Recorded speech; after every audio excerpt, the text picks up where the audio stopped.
Hi, Detective from Groovy Entertainment. Today we got another record to play for you. Today record, the story of Beethoven. So let's get started.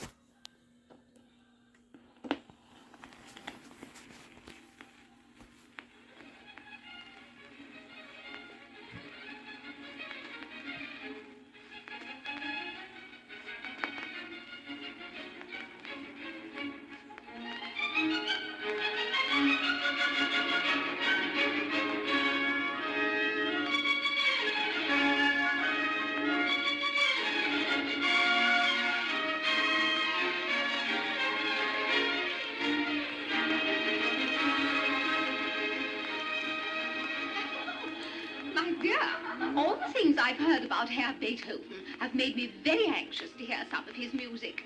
I've even gone so far as to get up as early as this to come and listen to his trios. Well, I know him very little, but I can tell you this. His manners are rather up and ready, and he isn't very careful about his appearance. But the other morning I listened to him improvising on the piano for over an hour. Absolutely divine. People say that he's terribly proud. Now, his motto must be, the first place or nowhere at all. But that's exactly what he says. When I asked him what he thought about Mozart, he replied, "In a monarchy, you know who the king is." And didn't he say to someone who was congratulating him, "Ever since childhood, it has been my intention to do great things"? No, his childhood wasn't very gay, was it, Count Wallenstein? If I tell you a few details about his childhood, they'll be enough to give you a general picture. Ludwig was born at Bonn, where his father was court musician. At 4 years old, the child was seated in front of a piano and made to work at it, really to work at it. When he was 8 years old, the young musician gave his first concert. And when he was 11, he took an examination to try and gain admission into the court orchestra. He passed this examination and acquitted himself so well afterwards that the Prince Elector gave him a yearly allowance of 100 thalers and sent him to the finest teachers. Then he took him as his personal pianist, and now Ludwig accompanies the prince wherever he goes. I don't think that sounds a very unhappy life, Count. It certainly doesn't explain his moodiness. You mustn't forget all the work that has gone into bringing him to his... It's true that he's extraordinarily gifted, isn't everything? And he's had to work extremely hard. You never know, perhaps he wanted to play with the other boys when he was little. Then when his father took to drinking, there was nothing but disorder and poverty at home. Not very pleasant for a boy accustomed to the wealth and distinction of court life. Enough to turn anyone bitter, in fact. Didn't he spend a lot of time with the Bräuning? Yes, he did, as a matter of fact.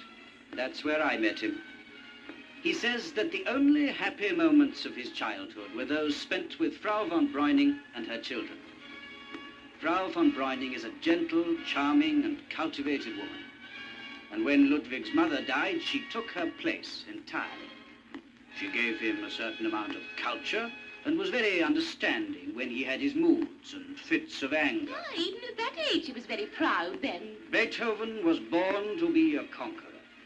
He knows he's a genius, and that because he's a genius, he must prevail. His background was only modest, and so he's got to make us, the great ones, bend before him.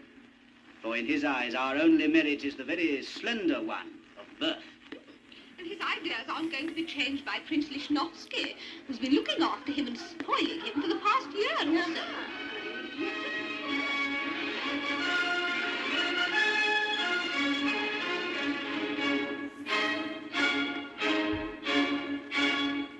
Are you pleased with my composition, Master? Oh. You do nothing like anyone else. I've taught you the rules of musical architecture, but you treat them in your own way. If what I write isn't according to the rules, then it's against the rules, that's all. Oh. Yes. You'll never sacrifice a beautiful idea to a tyrannical law. You're right. You're like a man with several heads and several hearts. There'll always be strange and unexpected things in your music, but you yourself are strange and unexpected, as well as being somber. Master, the men who rise above others are those who rely on power, and that's what I rely on. power. I understand that you have great admiration for that young French general who was making a name for himself. Bonaparte. He and I are made of the same stuff. He's fighting for his people's freedom. Music is my freedom, and I must fight for it alone. But I haven't yet accomplished any of the things of which I'm capable. Look at Bonaparte. He's the same age as I am, and see what he's done. Oh, well, perhaps one can learn to win a battle more quickly than one can learn to write a symphony. Oh, if I knew as much about strategy as I know about counterpoint, I'd beat him.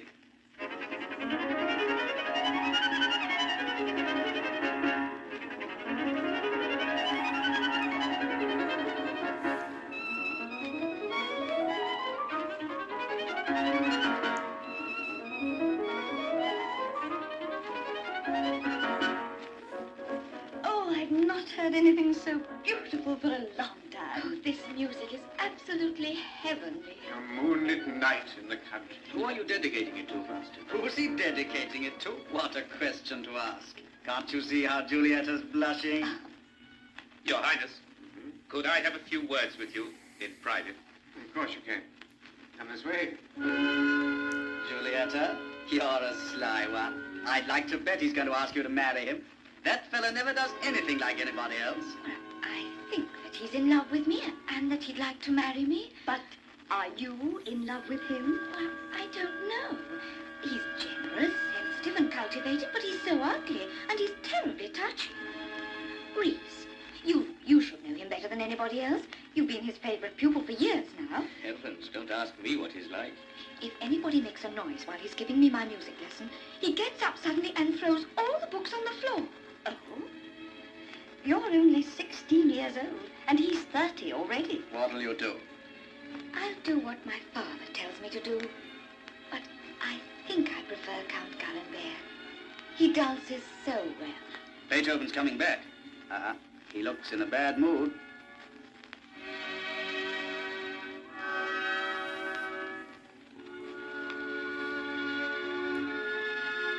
I should have expected it, Reese. The only thing that counts with these people is nobility. A fine-sounding title is worth all the talent in the world, all the hard work, and even all the glory. Oh, I'd have worked 1,000 times harder to gild the ground beneath her feet. Julieta, my little flame. Nature is bursting with joy today. Why can't I give my soul to the joyful things in this world?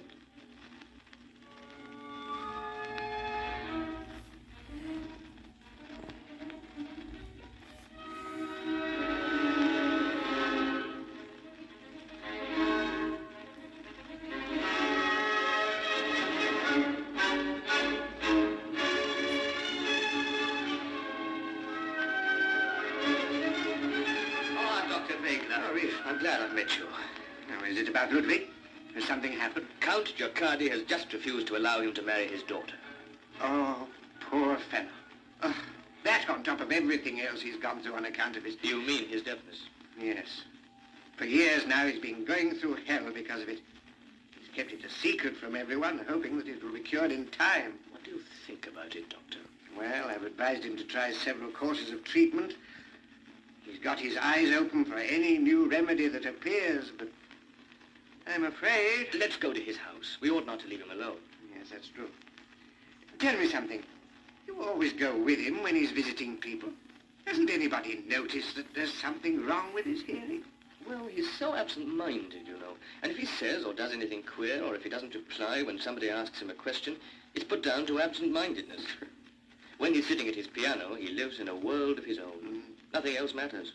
Now, here we are at his house. Ludwig! Ludwig!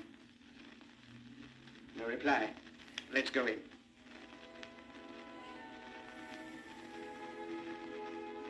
Oh, what a mess. Stuff everywhere. Where can he be? Ah, here's a note. He's left for Heiligenstadt.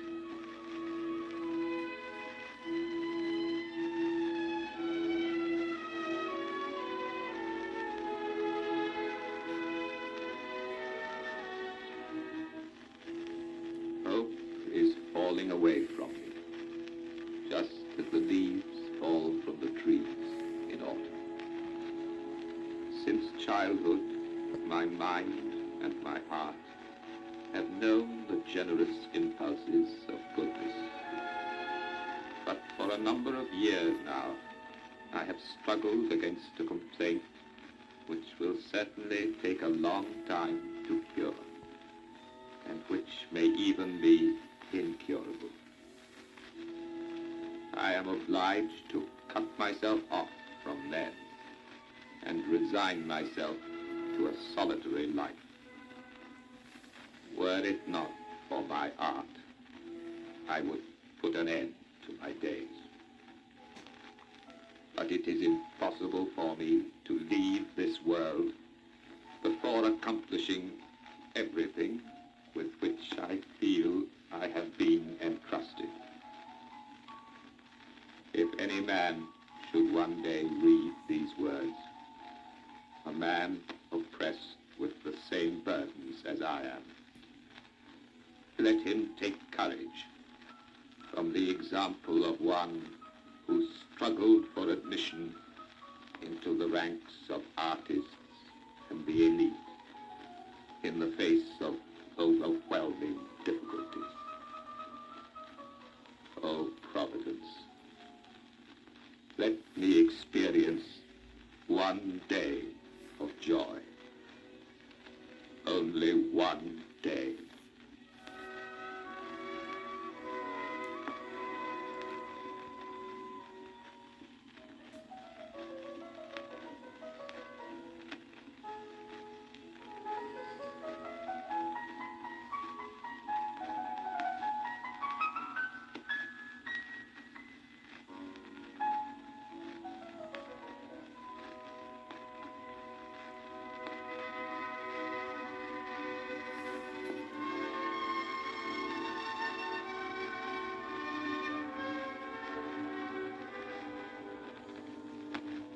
I'm very pleased to see you back, Ludwig.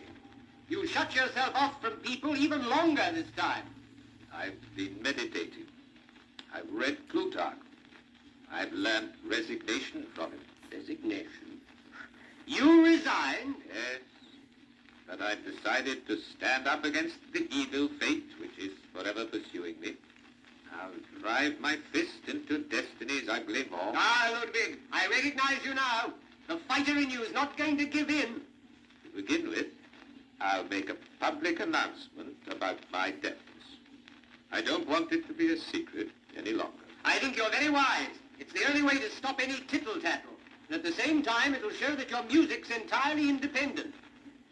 Have you been doing a lot of work? Some string quartets and some sonatas. But I've more work commissioned than I can keep up with. People don't bargain with me any longer. I state my price, and it's accepted without question. If I've got a friend who needs some help, and I haven't enough money at the time to do anything about it, all I've got to do is to settle down to work for a bit, and he's out of the wood in no time. And yourself? What about your big works? My second symphony's finished, and I've sketched out the third, the Eroica. A messenger from the Archduke Rudolph came this morning. Ah, Rudolph. I've been neglecting him a bit lately, but he understands me very well. I'll dedicate my best works to him. The Emperor's brother is my best friend.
murmur of streams. The smaller the stream, the lower the pitch of the note it makes.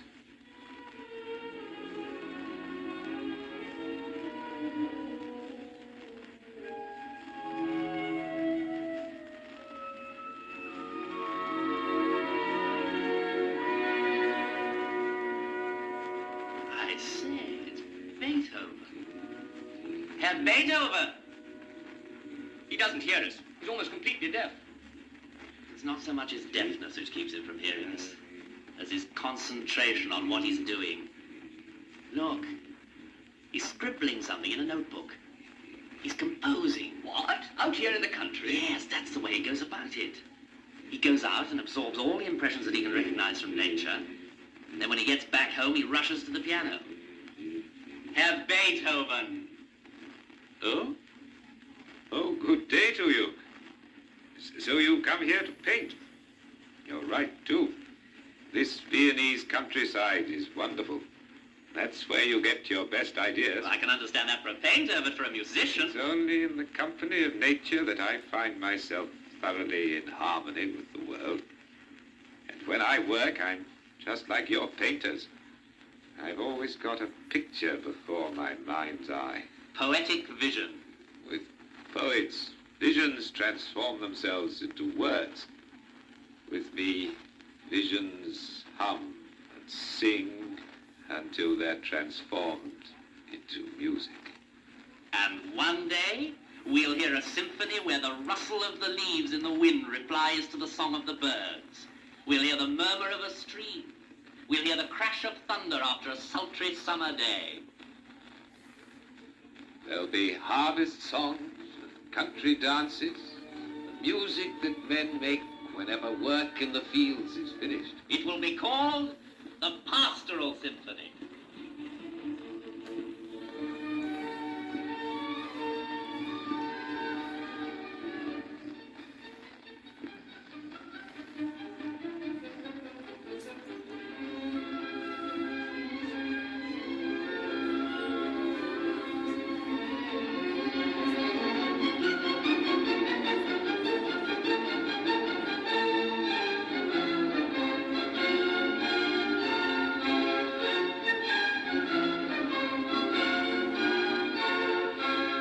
Have you seen this notice?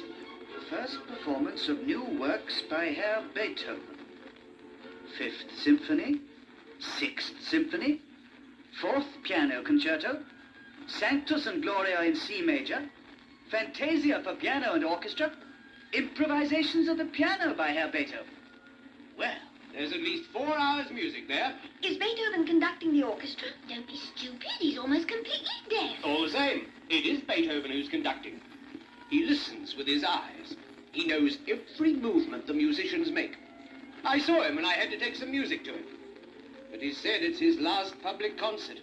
His farewell concert. Are all his latest works to be heard at this concert? All except the Emperor Piano Concerto and a sonata he's going to dedicate to the Archduke. You seem to know everything about him. Is he married now? Oh, no. No, once he was engaged to Fräulein Theresa von Brunswick. Then he was engaged to Fräulein Theresa Malfatti, but he's still a bachelor. Men like him are never lucky in love. I think he prefers his music to any woman in the world. That may be so. But his brothers make a pretty good thing out of his music. You seen all the stuff Johann, the chemist, bought for himself with the money he squeezed out of him? And there's Carl, who steals from him by arranging the sale of his music to his publishers. Oh, he knows all about their goings-on. But he says, after all, they are my brothers. They're scoundrels. They know perfectly well how good-natured he is.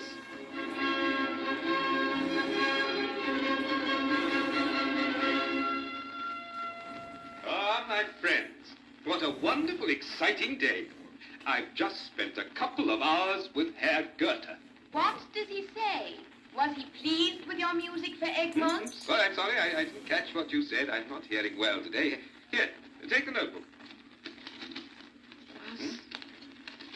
He pleased Yeah. your music for Egg. Oh, yes, Egmont. He said the way I treated it was inspired. The work of a genius. Goethe must have been more than a little surprised by the tempestuous nature of our friend here. He himself has become a calm and balanced genius. I've always been passionately fond of Goethe's poetry. It makes me happy. Oh, how patient he was with me.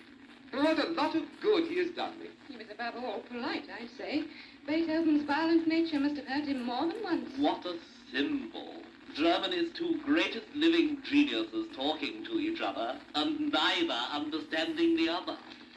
Is it true that while you were walking with Goethe, a procession of people from the court, including the Emperor and the Empress, came in your direction and you refused to make way for them? Make way for them? Oh, well, why on earth should I? Oh, kings and princes can appoint professors and counselors, and they can load them with titles and decorations. But they can't make great men of them. Men whose minds soar above the rest of humanity. So when two men like Goethe and myself are together, well, these high and mighty gentlemen have got to realize just who we are.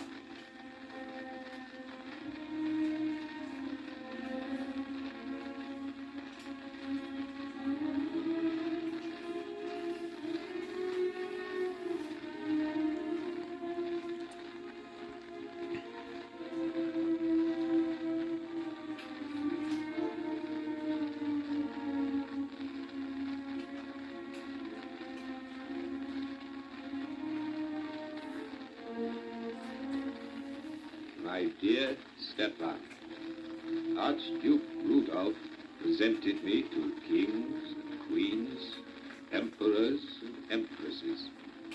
I am hailed as Germany's greatest musician, but I'm more lonely than ever. His Highness wants me to stay with him, but my art has just as strong a claim. Sometimes I'm at Schönbrunn, sometimes I'm here. But even from the artistic point of view, I can't help feeling worried about all this fame, which I don't really deserve. Happiness seems to be just round the corner, which makes me all the more afraid of meeting misfortune.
Carl? Where are you? Carl! Carl! Sounds like that, Uncle. I'm here. Let's go, dear. Just look at what this cabbage leaf dares to say. Cabbage leaf? Oh, musical gazette. Let me see. Apparently, even the best sources dry up. Can Herr Beethoven no longer compose? Have we got to wait for Italy to... It's a bit hard. What? What did you say? I said it's a bit hard. No, write it down, please. On appearances, they're right. Right? It's 8 years, very nearly 8 years, since your 8th symphony was performed. There's been nothing since, apart from a few sonatas. Nothing apart from a few sonatas. Nothing apart from a few sonatas. What do you know, you worthless good for nothing?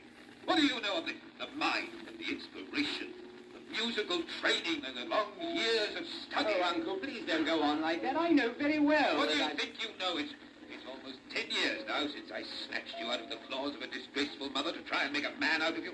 I've made sacrifices. I'm poor because I've tried to give you an education worthy of myself. Yes, I know, Uncle. You love me too Oh, well. I and get you it. It's trust me. the blackest ingratitude. Poured on me, poor orphan that I was, all the love that you had in this world. You're a a world wretch. from which you're cut off because of your Yes, gift. a miserable good-for-nothing. I'm too small for such All you can overpowering do is love. to bring my work to scorn and derision. Oh, no, Uncle. How can I raise myself up to your level? And I wanted to be like a father to you. With all my heart, I wanted to be a father to you. Oh, no. My misfortunes will never come to an end.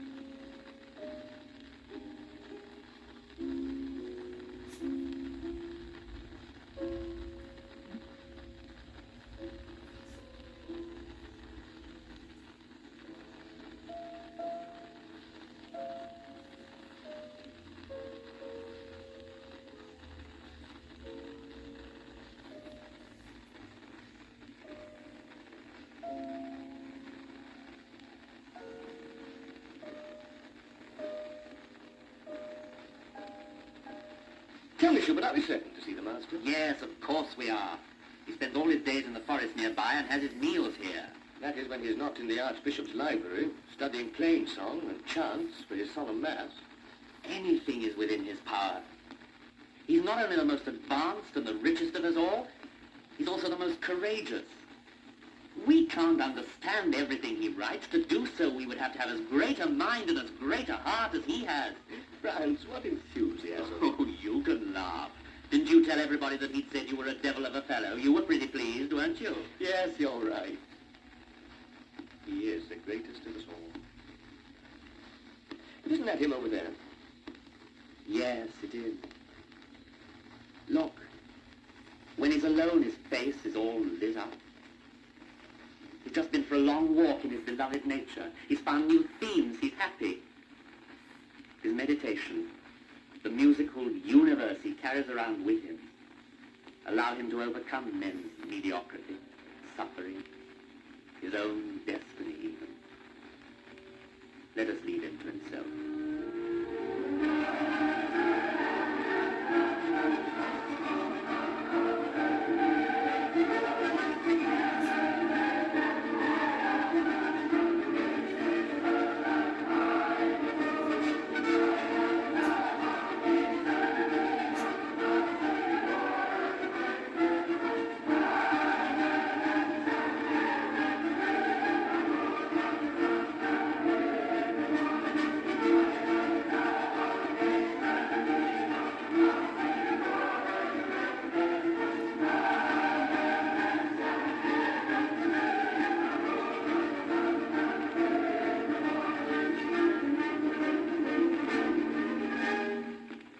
Music must make the flames spurt from the fire of men's minds. Music is a higher revelation than all wisdom and all philosophy. Whoever penetrates the meaning of my music will be freed from the torments that afflict other men, my brothers.